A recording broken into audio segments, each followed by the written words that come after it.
ये कहानी उस समय की है जब भारत में किसी शहर से गांव तक जाने के लिए लोग तांगे या फिर तांगा ना मिलने पर पैदल ही सफर तय करते थे। तो इसी तरह सुरेश और मधु नाम के पति पत्नी शहर यात्रा करके अपने गांव से वापस शहर लौट रहे थे। उन्हें कोई तांगा नहीं मिला तो उन्होंने पैदल ही गांव तक जाने का फैसला किया। चलते चलते रात हो गई थी। दोनों बातें करते हुए अपने रास्ते जा ही रहे थे कि उन्हें पीछे से किसी महिला ने आवाज दी, रुकिए। उन्होंने पीछे मुड़कर देखा तो वहां एक सुंदर जवान महिला खड़ी थी। आप कौन हो और इस समय यहाँ क्या कर रही हो? उसकी बात सुनकर वो महिला उनके पास आई और बोली, जी, मेरा नाम सुनैना है और मैं शामपुर में रहती हूँ। मैं शहर से लौट रही हूँ और अकेले मुझे डर लग रहा है। क्या मैं आप लोगों के साथ चल सकती हूँ? क्या आप मुझे मेरे गांव तक छोड़ देंगे? घर पर मेरे माता पिता मेरा इंतजार कर रहे हैं।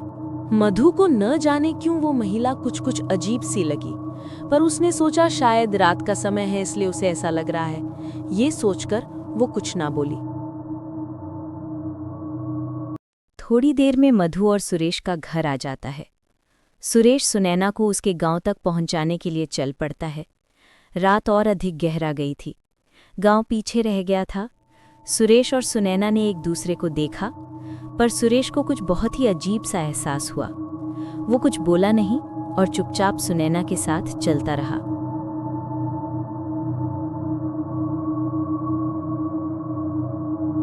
पर तभी सुरेश की नजर सुनैना के पैरों पर पड़ती है। अरे ये क्या, सुनैना के तो पैर ही नहीं थे और वो हवा में चल रही थी।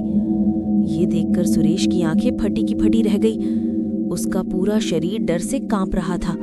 उसने डरते हुए कहा, तुम कौन हो तुम? और ये सुनते ही सुनैना समझ गई कि उसका रहस्य खुल गया है और वो अपने असली चुड़ैल वाले रूप में आ गई।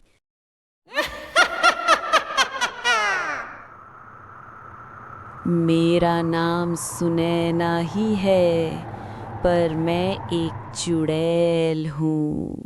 मैं तुम्हारे जैसे जवान पुरुषों को मारकर उनके रक्त से स्नान करती हूँ ताकि हमेशा के लिए जवान रह सकूँ। मैं तुम्हें तुम्हारे गांव की सीमा के अंदर नहीं मार सकती थी, क्योंकि तुम्हारे कुल देवता के पहरेदार मुझे पहचान लेते। पर सीमा से बाहर निकलने से पहले ही तुमने मुझे पहचान लिया, इसलिए तुम बच गए। और ये बोलकर सुनाई धुएं में बदल गई और ना जाने कहाँ गायब हो गई। सुरेश पसीने से तरबतर घबराया हुआ ये सब देखता रहा।